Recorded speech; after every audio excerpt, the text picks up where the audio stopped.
Okay, so 3 weeks in, and a bit of a check-in here. The wheels are falling off a bit. Like the hair's getting long. There's the grays are coming in. Abby's got a ton of stories. Poor Andrew is having a bit of a tough time now. I think it's hitting him that like, oh wow, I am spending a lot of time with my sister, with my family, and although we're having a lot of happy times, it's pretty atypical. So this is a bit of a check-in. I have hung on to my morning routine for the most part, which has been for sure what's getting me through the days. It's not every day that it happens, but I'm so thankful for it when it happens. So getting up early before everybody else and taking some time to write out some gratitudes, intention for the day, a bit of a yoga or walk in the morning if I can. And, sticking to this sort of routine schedule with the kids, but there's flexibility in that. Like everybody gets dressed, everybody brushes their teeth, and there's iPad time, outside time, reading and writing and lunch, and it's working. And I hope it's working for everybody, but I'm tired.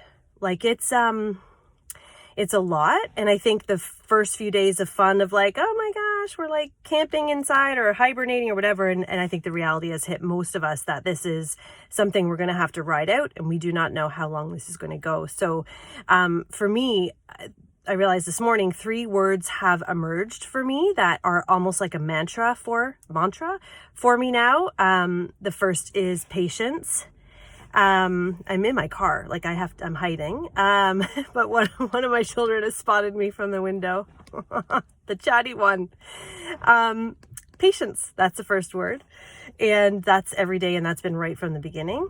The second is perspective. And that's been huge for me. Really important to kind of have the perspective that this will end, that there's still so much to be grateful for. We're so lucky in our family in so many ways, knowing the hardships that a lot of people are going through, and all I can do is freaking pray that they find what they need or get what they need. So, and then the last just came yesterday, from the space I was in, which is finding the joy in the ordinary. And if there's one thing I can suggest for everybody, it's to do that.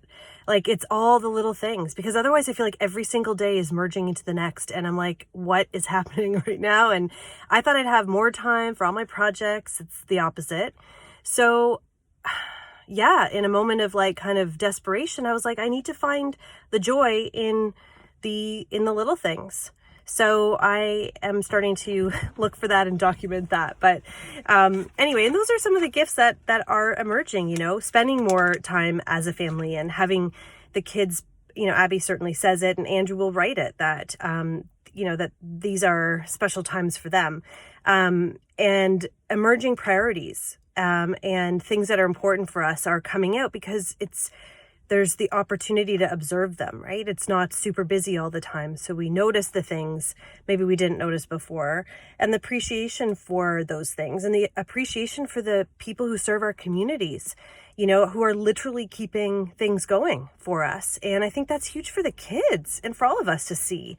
These are important roles, and I think they've probably often been overlooked. So, and the layers coming off of relationships, which can be really hard, and that's how you do that, and that's what you would do with that situation. Okay, right? And having to work through all that, and it's not easy. And this check-in is really more for myself than anything else, but to acknowledge that there is still so much that I can be thankful for, and we're going to get through it.